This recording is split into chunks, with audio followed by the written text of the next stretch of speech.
Good afternoon. Welcome everyone to the fourth installment of the REL Distinguished Lecture Series for the academic year 2022-23, organized by the Department of Religious Study and Religious Study Graduate Council of University of West. My name is Miro Sakya, Chair and Associate Professor of the Religious Study Department. Since 2020, REL Distinguished Lecture Series has contributed to broadening the educational experience of US students and the community by bringing renowned Buddhist scholar, monastic Buddhist leader, and influential people from all over the world to campus to encourage thought-provoking conversation and ideas. Through lecture and collaboration, we strive to achieve our mission of providing a whole person education in a context informed by Buddhist wisdom and value, and to facilitate culture, understanding, and appreciation between East and West, while also allowing the passionate and dedicated student to be exposed to a diverse and vibrant array of people, background, and ideas. Today, I am pleased to introduce our guest speaker, Dr. Katarzyna Marciniak. She is the head of the Research Center of Buddhist Studies, the Faculty of Oriental Studies of the University of Warsaw, Poland. She obtained a doctorate degree at the Faculty of the Oriental Study, University of Warsaw in 2013. She was a research fellow at the International Research Institute for Advanced Buddhology at Soka University, Japan, from 2016 to 2020, where she published 2 volumes of a new edition of Mahāvastu. Her research interests include narrative literature, particularly Jataka, Mahāvastu, Buddhist hybrid Sanskrit, manuscriptology, and paleography. The topic of today's lecture is from the palm leaf manuscript sub to a new edition of the Mahāvastu. Without further ado, please join me in welcoming Dr. Katarzyna Marciniak.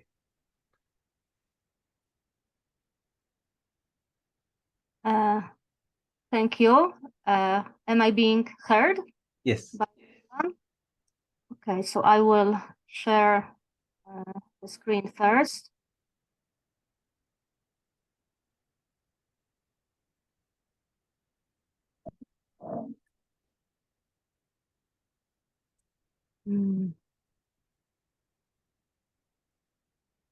Okay, thank you very much for having me and for your kind invitation, for allowing me to present my research on the Mahāvastu, which has been ongoing for over a decade now, which I have realized today. So it's a long project that has not been completed yet. So the title is from the Palm Leaf Manuscript Essay to a New Edition of the Mahāvastu. And by the new edition, I mean, just 1 second, because I would like to, yes, by the new edition, I mean the 2 volumes that have been published thus far. So the 3rd volume of the text was published first. It was in 2019 at the International Research Institute for Advanced Buddhology at Soka University. And then in the following year, the 2nd volume was published also at Soka University in Tokyo. And as you can see, the 1st volume of the text is still waiting for its time. It is still under preparation. And at this moment, I am unable to estimate when it might be brought to completion. I am working on this. It's a real struggle, and anyone who has ever worked on the Mahāvastu understands very well what I mean by saying that it's a real struggle. So it is taking a lot of time, but I do hope that I will be able to complete it in the near future. And these are the 2 volumes that were published when I was staying as a research fellow at the International Research Institute for Advanced Buddhology, as already mentioned. So today, however, I will not focus on this final product, which is the edition of the Mahāvastu. I would like to outline to you the way that was leading towards this new edition of the Mahāvastu. So I roughly divided this into 5 stages or 5 steps that I had to take in order to be able to even embark on the preparation of a new edition. So the first one was, of course, the examination of the extant manuscripts of the text, then the drawing of the stemma codicum, which means establishing the relationships between the manuscripts, then choosing the manuscripts to be consulted in the new edition.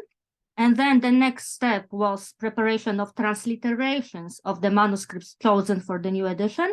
And the last and the final stage was the preparation of the new edition itself. So I will now discuss these stages and the difficulties that I had to face and the solutions that I found that made the entire process actually doable, the preparation of a new edition. So the first point is the investigation of the extant manuscripts. As you probably already know, or some of you, all the manuscripts of the Mahāvastu that have been preserved to this day are the Nepalese manuscripts. They were written in Nepal in the period from the 12th to actually the 20th century, even not the 19th century. And among all these manuscripts, the most important is, of course, the oldest palm leaf manuscript SA, of which the original has been lost. We have the microfilms that were prepared by the Nepal German Manuscript Preservation Project in 1978. And the manuscript is not dated, by which I mean that the colophon contains no date. However, on paleographical grounds, it can be dated to, let's say, late 12th century, or maybe the beginning of the 13th century, and I will return to this in a while. And then we have the second most important manuscript that has been preserved today, the oldest paper manuscript NA, which is dated to 1657. And we also know the name of the scribe, Jayamuni Vajracharya, and the original on paper has been preserved to this day. It is currently kept at the National Archives of Nepal in Kathmandu. And then we have the 6 manuscripts that were consulted and used by Emile Senard in his Editio Princeps that was prepared in the years 1882 to 1897. And these are the manuscripts A, B, C, L, M, N, which are dated to the 19th century, so they are quite late. And the earliest among them is actually manuscript B, which is dated to 1800. So that's actually the last year of the 18th century, but we can put all of them into one basket that is the 19th century. Then we have a number of manuscripts that have been preserved in various institutes, libraries, archives around the world, and they are dated to the 18th to the 20th century, and the earliest among them is manuscript KA, dated to 1701 CE, and this is the manuscript that is currently kept at the Asiatic Society in Kolkata in India. And we also have a number of fragmentary manuscripts, but I will not speak about them at all because they are of no importance to us at this moment. So that was the first stage of my investigation. So locating and examining the extant manuscripts. And at that time, I asked myself some questions that I wanted to answer before I embark on the preparation of a new edition. So the questions were as follows. First of all, do we really need to consult all the manuscripts of the text that have been preserved to this day? As we can see, there are no fewer than 20, or actually even more, around 25 manuscripts that have been preserved to this day.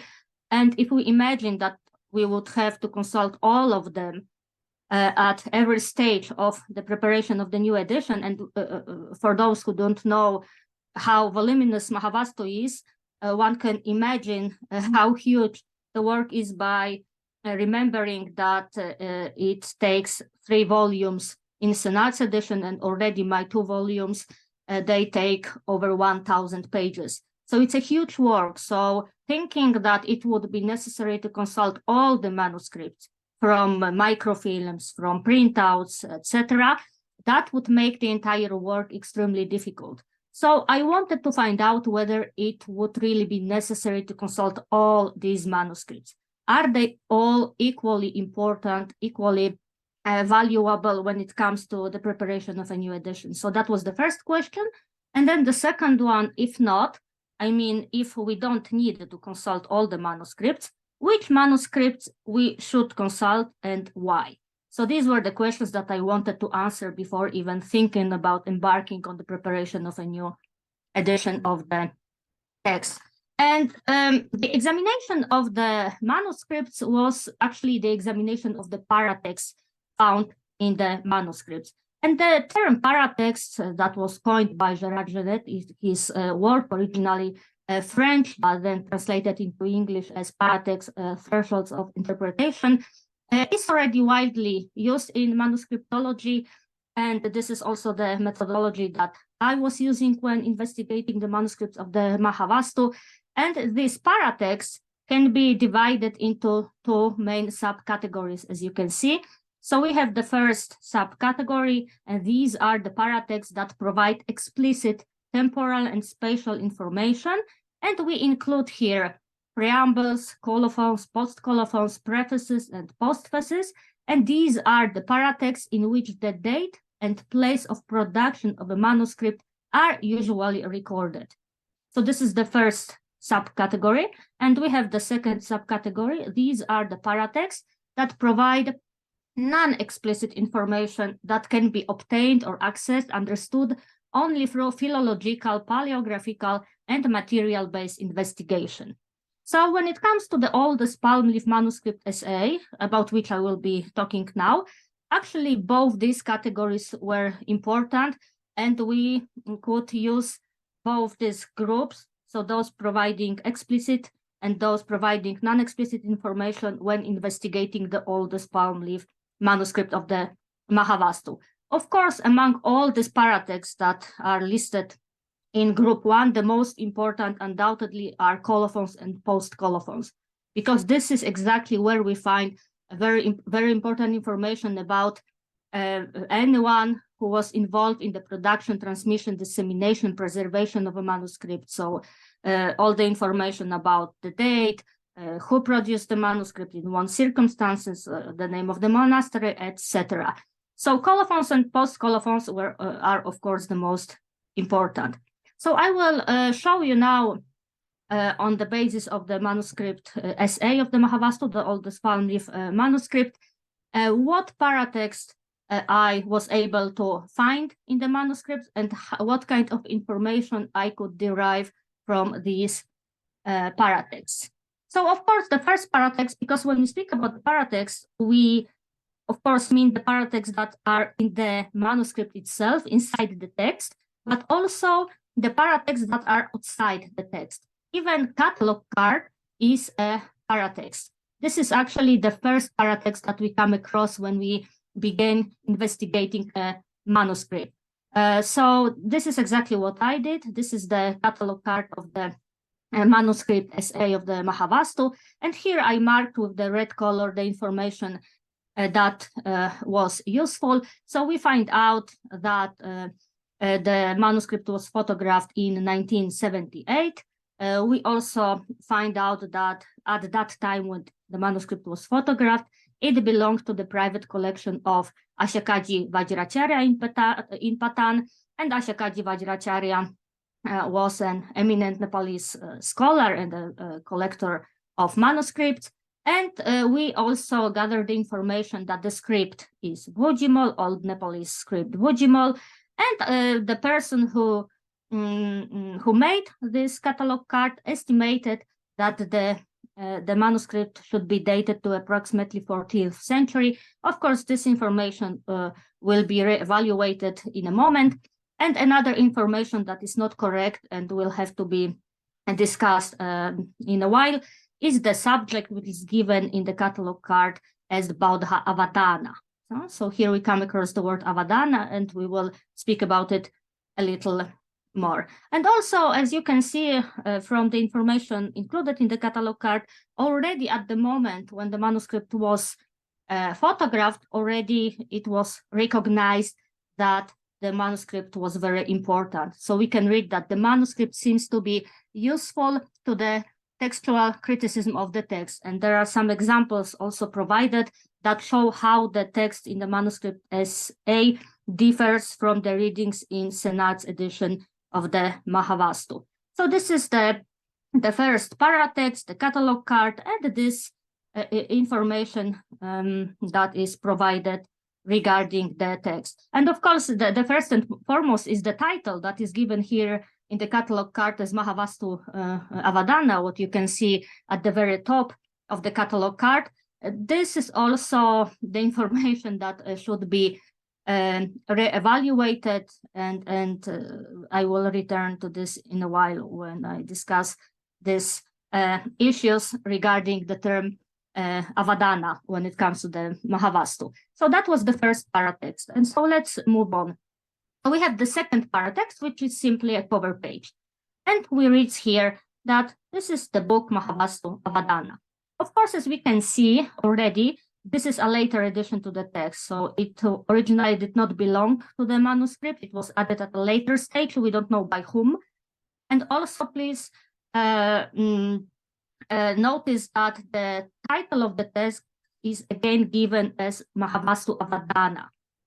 It is very important to notice this because this is not the original title of the work. It is the title that was modified at a later stage, and I will shortly tell you how it all happened that this word Avadana crept into picture. And then we have the next paratext, which is the first preamble to the text on folio 1 verse. So that reads as follows: homage to all the Buddhas, past, future, and present, the beginning of the Mahāvastu. So this is the first paratext that is original, and this is the information that originally belonged to the manuscript. And as you can already see, the title of the text is given in the form Mahāvastu. There is no Avadana whatsoever here. The text is never referred to as an Mahāvastu Avadana in the oldest manuscript SA. Yes, so we already noticed this difference. So this is just an opening formula, homage to all the Buddhas, and the title of the text, very simple and very short. And then we have the second preamble to the text on folio 2 recto, and here we find the information about the school affiliation and the language used by the school. So it reads as follows: the beginning of the Mahāvastu of the Vinaya Pitaka, according to the reading or recitation of the noble Mahāsangika Lokottaravadins, who use an intermediate language. So again, the title of the text in the form Mahāvastu, again, no Avadana at all. And it is also stated that this text belongs to the Vinaya Pitaka of the Buddhist school Mahāsangika Lokottaravada. And one more information, it is stated that the Mahāsangika Lokottaravadis use an intermediate language. What it means, we will discuss in a while, so I will not speak about it at this moment. And then finally, we get to the original colophon, the fifth paratext already, which reads as follows: the end of the Mahāvastu, according to the, again, reading or recitation of the noble Mahāsangika Lokottaravadis. And that is all.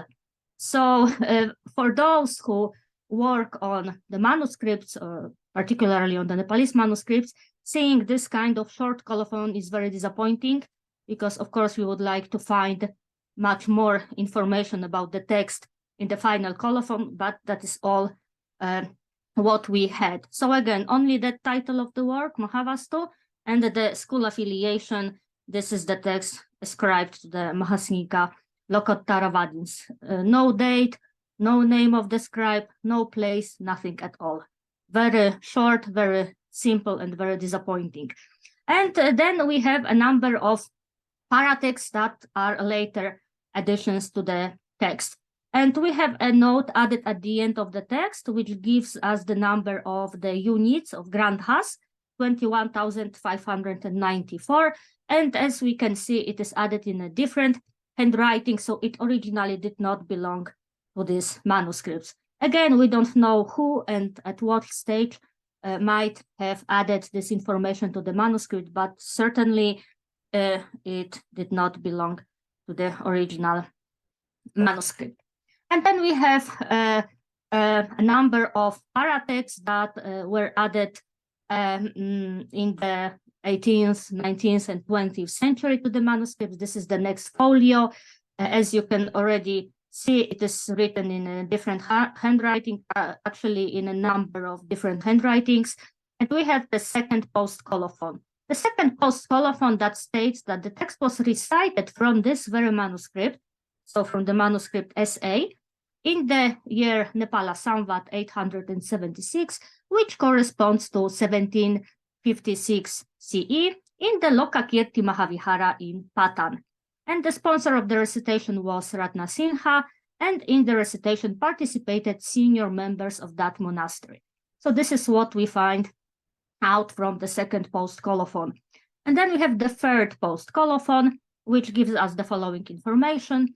The text was again recited from this manuscript in the year Samvat 1010, which corresponds to 1819, in the same monastery that is in the Lokakirti Mahavihara.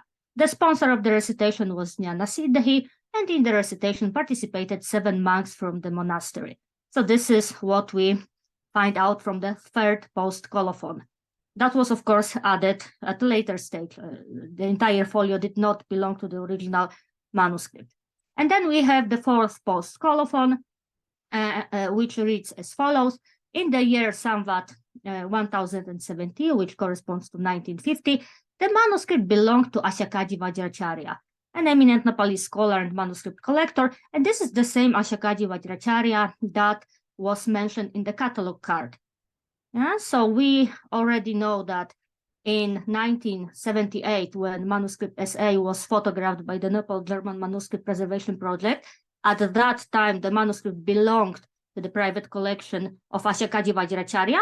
We already find out that in 1950, the manuscript also belonged to the Asyakaji Vajracharya. Yeah, so this is the information that we gather from the fourth post-colophon. And then we have the fifth post-colophon, which contains the information that the text was recited from this manuscript, from the manuscript SA, by a monk named Vakavajra. But we don't know anything more about these people that are mentioned in the post-colophons, about Ratna Singha, Jnana Siddhi, and Vakavajra. They are just mentioned and nothing more is spoken about them. And then we have the sixth post-colophon, the note added in the second line of folio 428 recto, so the next folio, which reads that it was recited again by Vakavajra. So this is the same name that was mentioned already in the fifth post-colophon. We don't have any more information about this person. And then we have the seventh post-colophon, the note added in a different handwriting in the second line of folio 428 recto. And some of the aksharas are blurred here, so we cannot read the text. A part of it is illegible. So the only thing that we can gather is that the book has been written, then this illegible part, and then Vajracharya. That's all that we can gather from the seventh post-colophon. So the post-colophons number 3, 5, and 6 are written in the same handwriting, and they all refer to the recitation that took part in 1890. And so these were the paratexts. So all these paratexts that I have just discussed, they belong, of course, to this first group or first subcategory that I mentioned before. So they provide explicit information, yeah, explicit spatial and temporal information. But there was also the second subcategory, which includes paratexts that provide us with non-explicit information. So that information that can be gathered or accessed through paleographical or philological investigation. And this is actually what we could also use when investigating manuscript SA of the Mahāvastu. So the manuscript was written in the Old Nepalese script Bhujimal, which I already mentioned, and in the so-called hooked characters. And according to Bendal, they began to be used in the 12th century, and then in the following centuries, they became more and more popular in Nepal. And what is quite interesting here is that the examination of the scribal errors, which occur in manuscript SA, indicates that the archetype from which manuscript SA was written was probably written in the Proto-Bengali script. And what I'm showing you here are some aksharas in the Bhujimal script, so the script of manuscript SA, and some aksharas in the Proto-Bengali script. And also I am showing you some of the scribal errors that are found in manuscript SA. So, in other words, if, for example, manuscript SA was written from an archetype that was already written in, let's say, Old Nepalese Bhojimol, some of the scribal errors would have never occurred, and we would not find them in manuscript SA. These scribal errors that we find in manuscript SA indicate that in this archetype, some of the aksharas were similar, but they are not similar in the Bhojimol script. So here, I mean specifically Na, Sha, and Ga. These three aksharas, they are not confused in the Bhojimol script. We can see that they are not similar.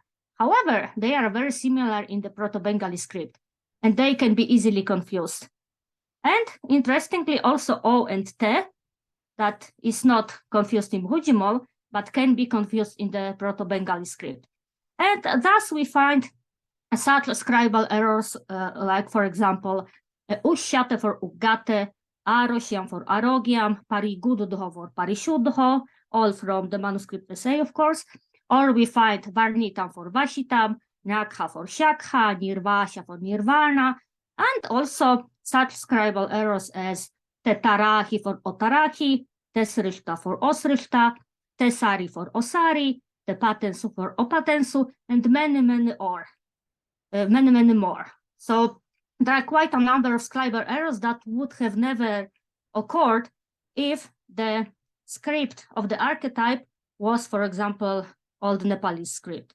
So we can be fairly certain that the script of the archetype from which manuscript SA was written was in fact Proto-Bengali. And this actually makes sense if we remember that, of course, Mahāvastu is not the only text of the Lokottaravadins that has been preserved to our times. There are also some other texts belonging to the school, Bhikshu Pratimoksha, Bisamacharika Dharma, and Bhikshu Nivinaya, and they have been preserved in the manuscripts that were written in the 11th century in the Proto-Bengali script. And they were probably produced in the great monastery Vikramashila in North India. So now the summing up this investigation on the scribal errors in manuscript SA, we can state that the archetype of manuscript SA, so that manuscript from which manuscript SA was written, might have been written in the Proto-Bengali script, and it might have been produced in the 11th century, let's say, in the Vikramashila monastery, together with the other manuscripts of the other texts belonging to the Vinaya Pitaka of the Lokottaravadins. And of course, later on, facing the upcoming danger, they were taken out of Vikramashila and they were taken to Tibet or to Nepal. The Mahāvastu was taken to Nepal. And then on the basis of that manuscript that was written in the Proto-Bengali, our manuscript SA was written. So this is what we can assume, or the conclusion that can be drawn on the basis of simply the scribal errors that we find in manuscript SA. And the second most important manuscript that I investigated was, of course, the oldest extant paper manuscript written by Jayamuni Vajracharya and completed in 1657. Jayamuni Vajracharya was actually a professional scribe, so his name is found in a number of colophons of manuscripts preserved in Nepal, for example, Bodhicharya Vatara, Vadana Shataka, and many others. And what you can see in the slide on the right, this is the manuscript NA in the National Archives of Nepal in Kathmandu. And on the left, we can see the Mahāvastu temple. This was the family temple of Jayamuni Vajracharya, and actually it played some role. So that's why I mentioned that this was specifically his family temple. And of course, I investigated all the paratexts that are found in manuscript NA, but I was mostly interested in the final colophon, and this is what I'm showing you in this slide. So this is the last folio of manuscript NA and the final colophon. And in contrast to the colophon of manuscript essay, which was very poor in information. Yeah, there were very, like scant information that was provided in that colophon. In contrast to that, this colophon is almost an ideal colophon. Ideal colophon that provides us with a lot of information regarding the production of the manuscript. So we have the exact date, the day and the nakshatra and the month. So this is 1657, as I already told you. Then we have the name of the scribe, Jayamuni Vajracharya, and of course school affiliation, Mahasangika Lokottaravada. And now something quite interesting. We have the title of the work, the title of the text given twice. So the first time as an Mahāvastu, which agrees with the form of the title that is given in the oldest palm leaf manuscript. But then after that, the title of the text is given again by Jayamuni Vajracharya, but this time in the form Mahāvastu Avadana. So actually he was the first who referred to this text as an Avadana. And this is very important because it also allowed us to draw some conclusion about the mutual relationship of the manuscripts, but I will speak about this in a moment. And then we have also the number of units of Grantha units, 21,598. So this colophon provides us with a lot of information. And now, having investigated the paratext in both manuscripts, the oldest palm leaf manuscripts and the oldest paper manuscripts, we can move on to investigating the relationship between the extant manuscripts. So what is the relationship between the manuscripts? So when we look at the preamble manuscript NA, so the manuscript that was produced by Jayamuni Vajracharya, we notice that he introduced an additional word to the preamble, the word Mahabuddha. Mahabuddha, and his preamble reads as follows: homage to the Mahabuddha and to all the Buddhas past, present, and future. So of course that was connected with his devotion to the Mahabuddha and also his connection with his family temple, which was Mahabuddha Devalaya, so the Mahabuddha Vihara. So now when we remember the preamble to the oldest manuscript SA, which only reads homage to all the Buddhas past, future, and present, there is no word Mahabuddha at all, then we can see that these preambles are not the same. And now, this is not enough. Now we have to check the preambles in all the other manuscripts of the Mahāvastu that have been preserved today. So I am giving you two examples, but of course all the manuscripts read the same. And all the later manuscripts of the text have this word Mahabuddha in their preambles. So undoubtedly, all of them derive directly or indirectly from manuscript NA, from the paper manuscripts. They do not derive directly from manuscript SA. So this is very important. And also what I already discussed, that Jayamuni added this word Avadana in the final colophon of his manuscript. And as I mentioned, the text is never referred to as an Avadana in the oldest palm leaf manuscript. However, we find this word. So we found this reference to the Mahāvastu as an Avadana in the later manuscripts that have been preserved to this day. For example, manuscripts KA, TA, CML that I'm showing you in the slide, they all read Iti Shri Mahāvastu Avadana, then the name of the chapter, Samaptam. And so they give the title of the work in the form Mahāvastu Avadana. So again, this proves that they are based or written from the manuscript NA. They are not written from the oldest palm leaf manuscript. And actually, there is also one more thing that should be discussed, but I will only speak about it briefly because it needs still some further investigation. There is actually one entire chapter that has been preserved only in the oldest manuscript SA. This is Padmavati Jataka, and it is found neither in manuscript NA nor in the other paper manuscripts that have been preserved. So it is quite interesting. First of all, we don't know in what circumstances the chapter was removed from the manuscripts. Was it Jayamuni who decided that this chapter the Jataka should not be included in the text, or we have no idea actually what happened and why this chapter has been preserved only in this one palm leaf manuscript, and it is not found in any other preserved manuscript of the Mahāvastu. So these above examples that I have now discussed prove that all the later manuscripts of the Mahāvastu, all of them, derive from the oldest paper manuscript NA or its copy. So not necessarily directly written from manuscript NA, but they derive from the line that was begun by this manuscript NA. So let us look at this stem methodicum here. Of course, the relationship between all the later manuscripts is not important here. What is important is only the relationship between manuscript SA and the manuscript NA. So undoubtedly, manuscript NA is the only extant manuscript that was written directly from the oldest palm leaf manuscript SA. There are no other manuscripts, or they have not been preserved. Maybe there were, but we have no knowledge of them at this moment. There are no other manuscripts that were written directly from the oldest palm leaf manuscript SA. So why is it important?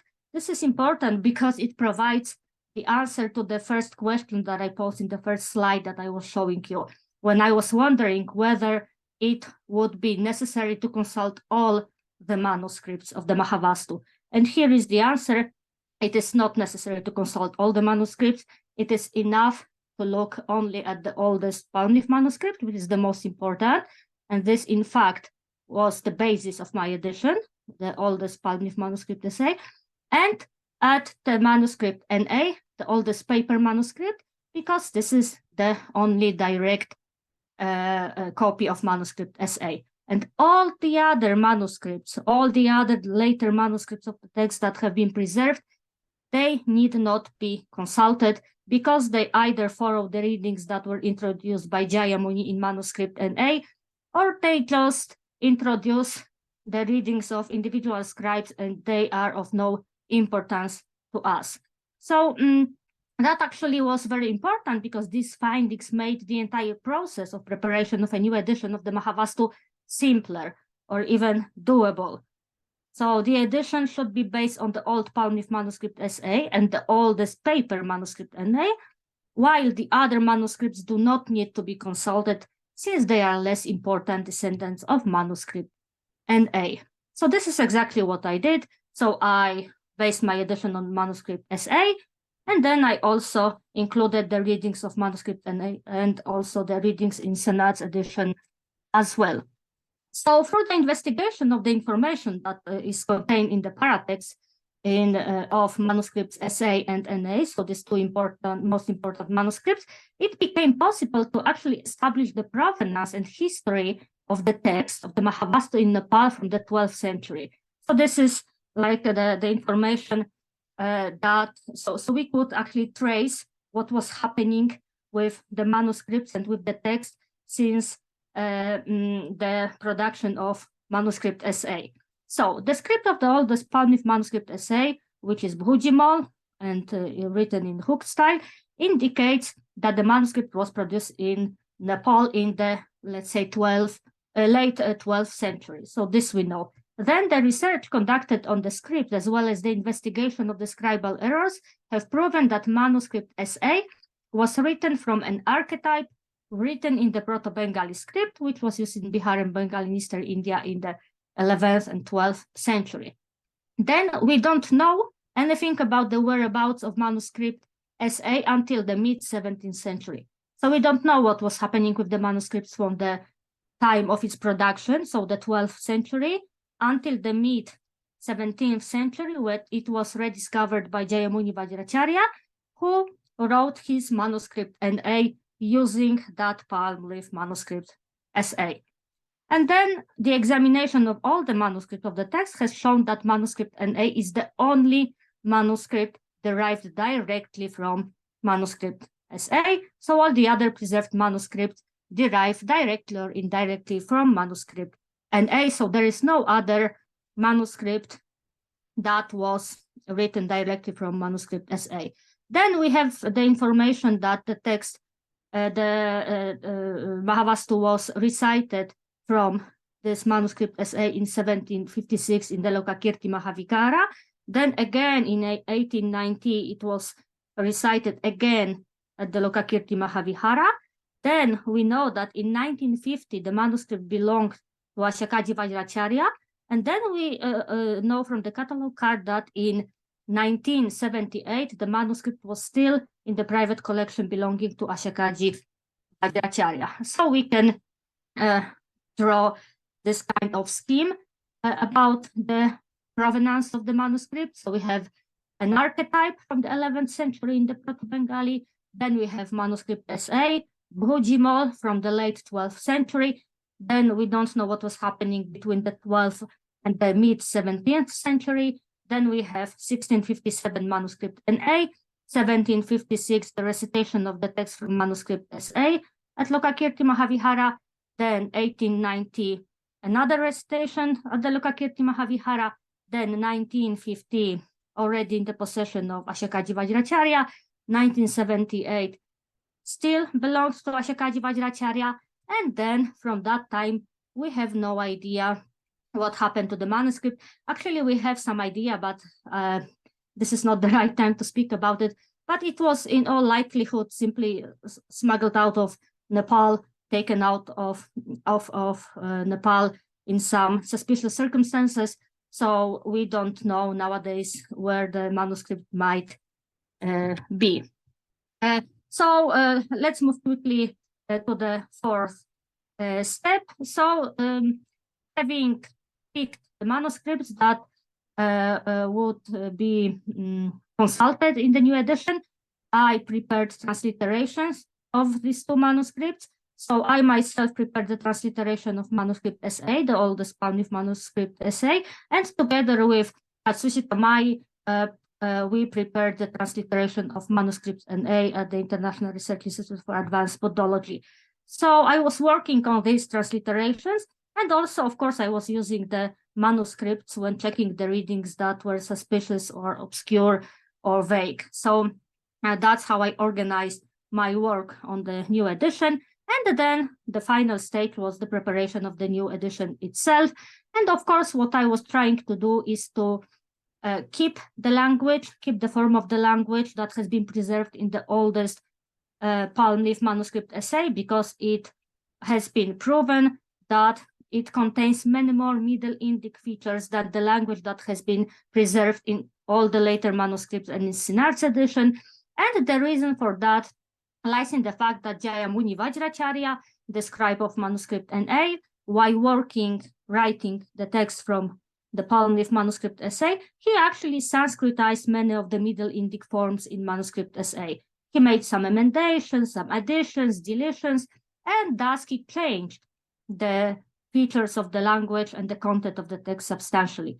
So I wanted to reconstruct this original language. I mean, original, we can go only to the point when manuscript essay was produced. We don't know what was happening before, but I wanted to reconstruct the form of the language from the oldest palm leaf manuscript, because it turned out that this form of the language in the oldest palm leaf manuscript differs considerably from the language of the text that has been preserved in the later manuscripts and also in Sinard's edition of the text, because he was basing his edition on the late manuscripts of the Mahāvastu. And so the last slide, some future tasks, some ambitious tasks that we would like to accomplish. Of course, the edition of volume 1 of the Mahāvastu is badly needed, and only after completing the edition of the first volume will it become possible to prepare a description of the language used by the Lokotaravadins. And of course, we have Egerton's Buddhist Hybrid Sanskrit Grammar and Dictionary, and he included in his work the readings from the Mahāvastu. However, first of all, we need to remember that he used Sinard edition. So he did not use manuscript SA when writing his grammar and dictionary. And also that since that time, we have new editions of the text belonging to the Lokotaravadins. So we have the edition by Roth of Bhikshuni Vinaya, an excellent edition by Karashima of Abhisamacharika Dharma, and then having also the new edition of the Mahāvastu, we can actually, on the basis of these new editions, make a description of the language used by the Lokotaravadis. I think that this language is so unique that it deserves a separate description, and after that it can be just looked at maybe more generally in terms of what the Sanskrit. However, in order to be able to look at it as a whole, it is necessary to focus only on the language of the Lokotaravadins and prepare a new grammar and a new dictionary of their language. And with this hopeful, optimistic statement, I would like to finish my talk, and I would like to thank you all for your kind attention. I hope you enjoyed this presentation. Thank you very much. Thank you, Professor Marciniak.